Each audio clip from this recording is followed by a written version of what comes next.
And instead, I move that the committee strongly urge the Philhealth to review and possibly suspend the circular number 2021-0013 without prejudice to any legislative remedy or measure that may be filed by this honorable committee. I so move, Madam Chair. Duly seconded. Is there any objection? Hearing none, then the motion is approved. If it is good for all of us, ma'am, it's a welcome recommendation.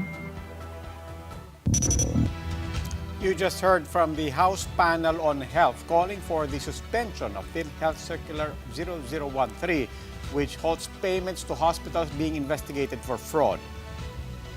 Philhealth President Attorney Dante Gueran welcomed the proposal but said the board will have to review the matter.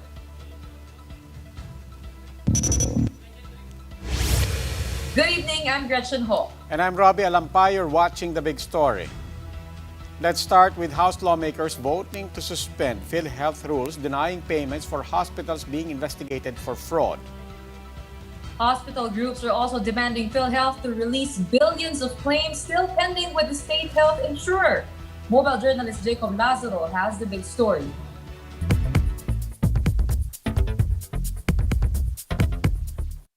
Over the weekend, private hospitals threatened to disengage from the Philhealth system to protest against the new rules imposed by the state health insurer. In Tuesday's hearing by the House Committee on Health, Philhealth President Dante Gueran said they were surprised by the resistance put up by the hospitals. The essence of that TSPC were already incorporated into pieces before, or rather incorporated into circulars before. So for me, it's basically the job of my people to take care of the funds of the government. No? Circular 0013 suspends payments to health providers who are undergoing investigation for fraudulent claims. But hospital groups complained that these new rules penalize hospitals based on mere suspicion, even as Philhealth goes slow on reimbursing hospital claims. They have to expand their ICU, they have to build more isolation units, they have to repurpose their triads. We have a severe shortage of nurses. The hospitals listed several demands. These includes Philhealth taking greater care before making accusations of fraud, and a third-party juror who can rule on disputes and complaints. And of course, the immediate release of several billions of pesos hospital claims still pending with Philhealth. In the end, the committee sided with the hospitals and voted unanimously for a resolution asking Philhealth to suspend or even rescind its controversial circular. Duly seconded. Is there any objection? Hearing none, then the motion is approved. Gueran, for his part, appeared agreeable, although he said he has to discuss the matter first with the Philhealth Board of Directors. If it is good for all of us, ma'am, it's a welcome recommendation. Congresswoman Stella Kimbo also urged Philhealth to focus on building up its legal department as a better and more efficient way of fighting fraudulent claims. Kimbo says there are only 2 lawyers for each of Philhealth's regional offices. I'm Jacob Lazaro and we are One News. To talk more about the issue, we have with us Philippine Hospital Association President Dr. Jaime Almora. Dr. Almora, welcome to The Big Story. Good evening. Sir, this was a resolution that was basically calling on Philhealth to suspend. But parang request pa lang po yun, if you're understanding it correctly. As far as you understand it, the circular still stands? The way we understand it, they're going to suspend the implementation of the circular. Okay. Review it, possibly suspend the implementation. Okay, but how far apart are you with regards to Philhealth sa usapan po ninyo? Okay, basically we are divided on 3 different issues. So they are about managing funds, we are about managing patients, and our good legislators is about managing healthcare. So we are coming from different perspectives. Nakikita po namin ay kailangan namin ang tulong para mas mapabuti namin ang pagsiservisyo sa mga tao. At ito ay magbibigay kasi ng financial burden, yung masuspend ang payment ng mga claims at yung mga fraud na pinag-uusapan ay kukunti naman yan, hindi naman marami. In fact, wala pa nga dito sa circular nito, wala pa silang na find out na fraud at saka yung in the past mga 4 lang naman yung naiwan na hindi pa nila na-resolve na fraud. Kasi remember na ongoing process ito, yung pag-determine ng fraud at hindi pagbayad ng mga fraudulent cases ay continuing yan. Every time they see a fraudulent case, kinakasuhan yan, hindi binabayaran. Pero these are far in between. Ang nagiging resulta kasi nito, parang natatarnis masyado yung image ng mga hospital and health worker. Parang napakadami yung fraud na yan. Kasi napakadami kasi yung claim namin na hindi nababayaran, di ba? Yung sa COVID claims, yung non-COVID, wala problema dyan. Pero yung COVID claims, napakadami. Tapos nilabas nila yan, para lumalabas tuloy na napakadami yung fraud. Hindi naman po marami. May makunti kasi sa lahat naman may mga nag-a-attempt talaga na manloko. Pero kunti lang yan. Ang natatarnis kasi is yung reputation ng buong medical community, healthcare community. Yan naman po. Kasi timing, kaya yung timing ng paglabas nila ng circular na yan po yung hindi maganda dahil it came after a series of financial burden mula simula. Kaya maraming lumabas ng mga circulars that gives financial burden. Dr. Almora, yung pong napag-usapan nga po yung circular, this has to do with alleged fraud, cases na titingnan pa lang, and so on. Pero yung utang sa inyo, bukod pa po yun, no? Yung utang sa inyo ng PhilHealth, bukod pa po yun. Yung po ba napag-usapan din kanina? Opo, mayroon silang sinasabi na bagong data nila about yung mga utang nila. Yun po yung hindi na-resolve dahil nung isang araw, nung meeting sa DOH, malaki yung disparity, yung sinasabi ng mga government hospitals ito, yung sa DOH meeting nung isang araw. Hindi magkakatugma yung sinasabi ng PhilHealth na natanggap nilang claims at sinasabi ng mga DOH hospital na sinabmit nila ng claims. So, mahirap talagang ma-resolve yung talagang total amount nito. Okay, that was Dr. Jaime Almora, President of the Philippine Hospital Association. Maraming salamat po. Just how many Filipinos could be affected by the ongoing row between hospitals and PhilHealth? So, the big number is 87%. That is the percentage of the country's population registered with PhilHealth. That's about 95 million Filipinos. But under the state insurer's 71 billion peso budget request for the year, only 22 million members will be subsidized. Should their dependents be accounted for, then the budget could benefit as much as 50 million Filipinos.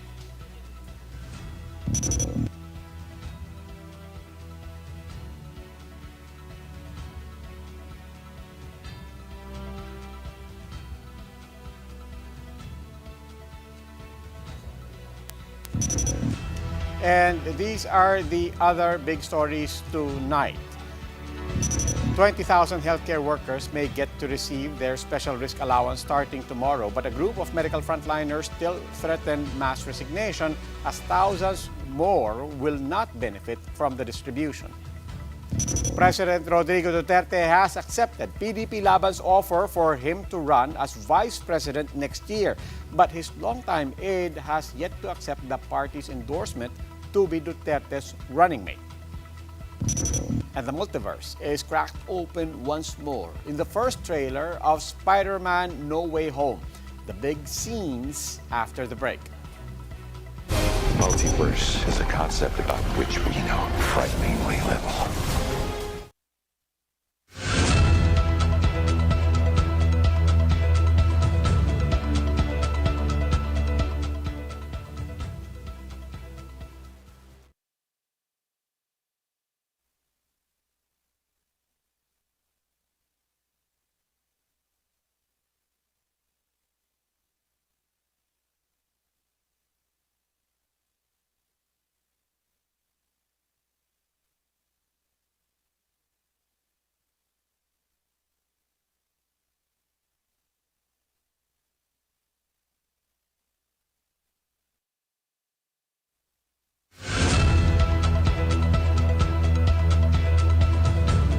Good evening. You're still watching The Big Story. I'm Robbie Alampay.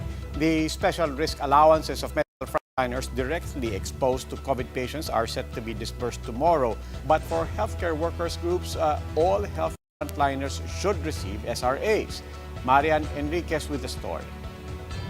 Bayaran mo yung hinihingi ng mga nurses, both in government and those outside of government na volunteer. This was President Duterte's order to the Health and Budget Departments during his public address last weekend. Duterte gave the DBM 10 days to allocate funding for the special risk allowances of more medical frontliners. 3 days later, the DOH said they may be ready to start distributing the SRAs starting tomorrow. Karamihan ng ating private healthcare workers, about 20,156, no?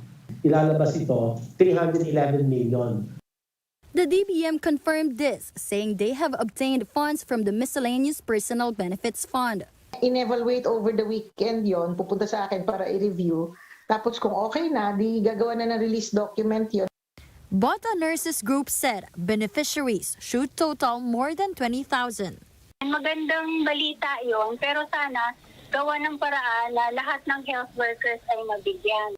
Under an administrative order, those who are directly exposed to COVID-19 patients will get 5,000 pesos per month. But lawmakers insisted that all HCWs deployed in hospitals should receive the allowance. The DOH said over 300,000 personnel have already received their SRAs from September 2020 to June 2021. However, Representative Stella Kimbo insisted that the target should stand at around 500,000. A group of HCWs reiterated their warning to carry out mass resignations and protests if this will not be fulfilled. Pero kung igigiit ng DOH yung kanilang position diyan, mukhang magkaroon talaga ng problema. Kikilos kami, ma'am, kung hindi nila ibibigay yun. For News 5, Marian Enriquez, we are One News.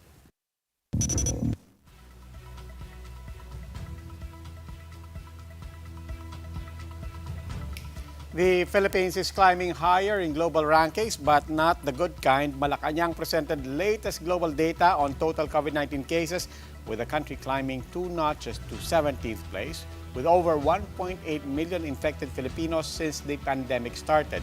Today's new COVID cases, however, dipped to 12,000 level after an all-time high of more than 18,000 on Monday. There are still more than 100,000 active cases. The government, meanwhile, is ramping up vaccination as more supply comes in.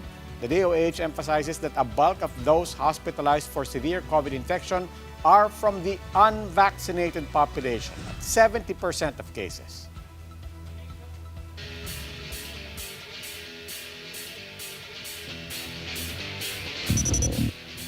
And now for the big story in sports, Jack Anemam is one of the country's most decorated Pinay ballers today. And with her immense talent, she is now ready to take her career to the next level in Europe. A look at her huge leap in my report. Contejos ahead. Layup is good. The face of Philippine women's basketball is off to Europe. Jack Anemam is signing with Radnički Kragujevac to play professionally in the Women's Basketball League of Serbia. So overwhelming right now. I'm just super excited. I can't thank enough the team for giving me this opportunity. I just can't wait to go out there and play with them. Her Serbian club team is hopeful that Jack's dominating presence and leadership can help improve their 8th place finish last season. We will play a good basketball, and we'll hope Jackie will be our leader on the court and off the court. So she's so fast for her position. I think she can play with anyone in this league. Jack carries with her a decorated career in Philippine basketball. Not only was she part of the legendary 96-0 run by the National University Lady Bulldogs that produced 6 straight UAAP titles, She also led the Gilas Pilipinas women's team to double gold medal finishes in the 2019 Southeast Asian Games. She has also deep international experience with a title run in Taiwan and a season with the Atlanta Entertainment Basketball League in the United States. But for her mentor, playing in Europe will propel her to the next level. So Jack being able to go and play and get that film is definitely going to help her career. Jack said that she's excited to show her improvements after working hard during the pandemic. We really work hard with my mid-range shot and handle. My trainer, Coach Dante, really pushed me out of my comfort zone, playing away from the basket. And as Jack breaks barriers and create her story, her mission is clear: to inspire the next generation of young ballers to stay hungry, work hard, and dream big. Hopefully, by just, doing my thing, I can inspire a lot of athletes, not just athletes in general also. Kahit anong hadlang, it doesn't matter as long as you want it. Gretchen Hall, We Are One News.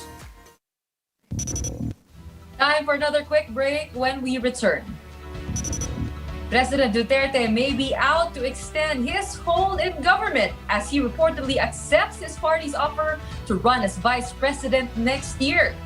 And Spider-Man, with the help of Doctor Strange, tampers with the multiverse, unleashing old foes. A look at the big scenes after the break.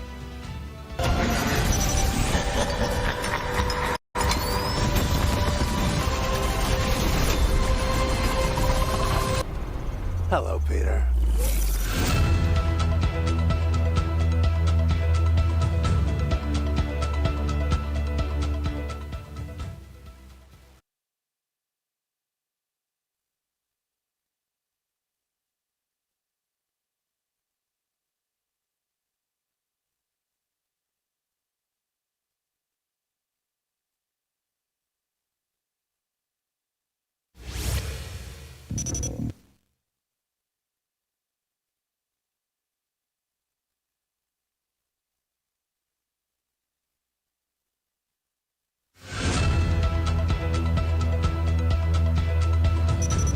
Good evening. You're still watching The Big Story. I'm Robbie Alampay. After making tongue-in-cheek remarks about running for vice president, turns out President Duterte is indeed going to vie for VP next year. This was announced by his party, PDP Laban, amid ongoing conflict within the group. Mean Los Baños with the story. It's a yes. President Rodrigo Duterte has agreed to be the vice presidential candidate of his party, PDP Laban, in 2022. After much prodding, PDP Laban says Duterte finally accepted the offer to run in response to public clamor. The party is pushing for continuity in Duterte's programs on anti-terrorism, insurgency, and illegal drugs, among others. They also want the build, and vaccination efforts to be sustained. The question now is, who will be Duterte's running mate? His longtime ally, Senator Bongo, is the party's top pick, but it's a no for now, says Duterte's aide. I'm still not interested.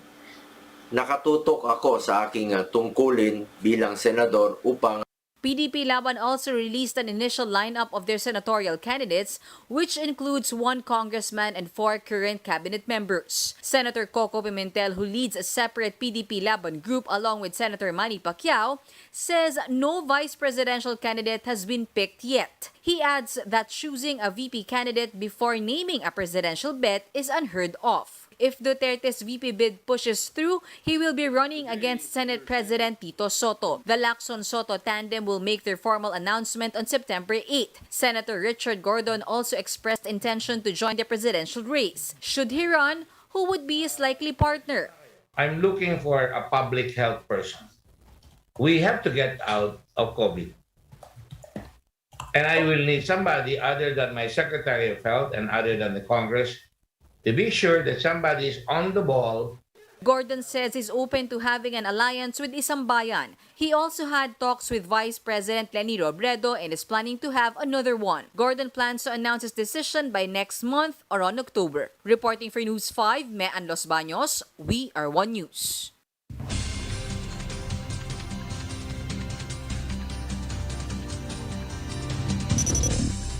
Time for an express look at some of the day's big stories. OFWs bound for Hong Kong flocked to the Bureau of Quarantine's main office today to claim their COVID-19 vaccination certificate or yellow card. Hong Kong now accepts the said document to allow the entry of Filipinos to the city-state. Vaccinated Filipinos may apply online via the Bureau's official website. There's a 300 peso fee, though, for the certification.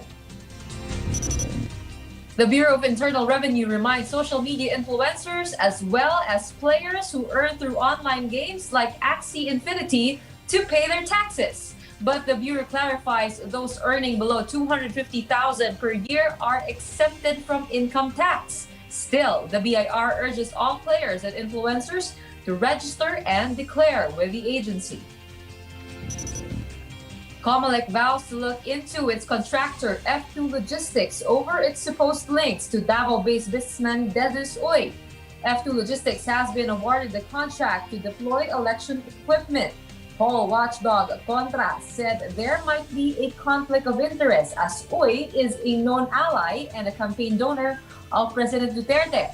Comelec spokesperson James Jimenez clarified that F2 will only transport and not supply equipment.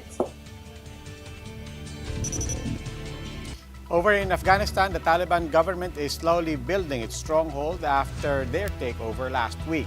The Islamist government deployed their own fighting unit, Badri 313 Battalion, to patrol and ensure order in Kabul. Tensions previously escalated after a shootout erupted at the Kabul airport, where thousands of Afghans are still being evacuated. Propaganda photos show the Taliban military sporting high-tech weapons and gear.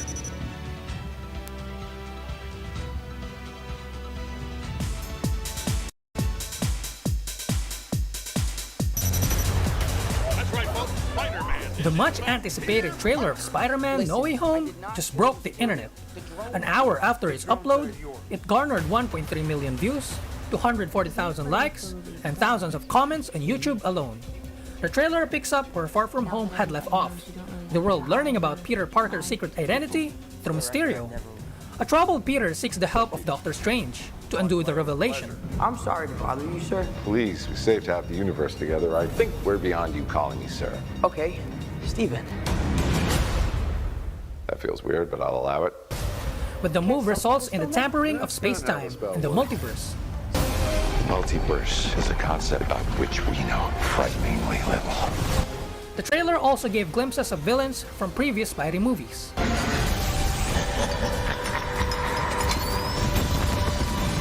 And for the money shot, Alfred Molina's Dr. Octopus.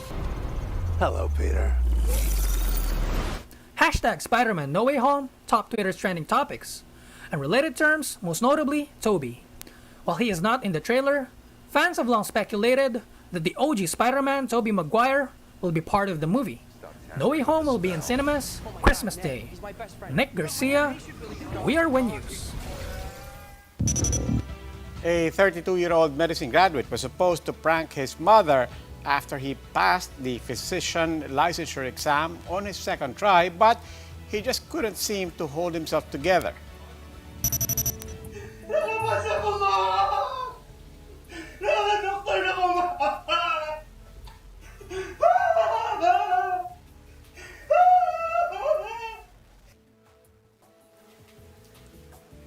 Emotional outburst from 32-year-old Davao City native Jomay Tumuran awed netizens in a Philippine Star interview. He said his OFW father was diagnosed with an end-stage renal disease days before the PLE. It made Jomay so anxious that he thought he would fail again. He didn't pass 2020's exam and had flunked several classes during his med days. Fortunately, third time's the charm, and it wasn't necessary as Jomay passed the board despite life's challenges. Wala lang talaga sa Diyos at saka dapat may suporta talaga sa family. Maniniwala talaga tayo na there's a perfect time for us.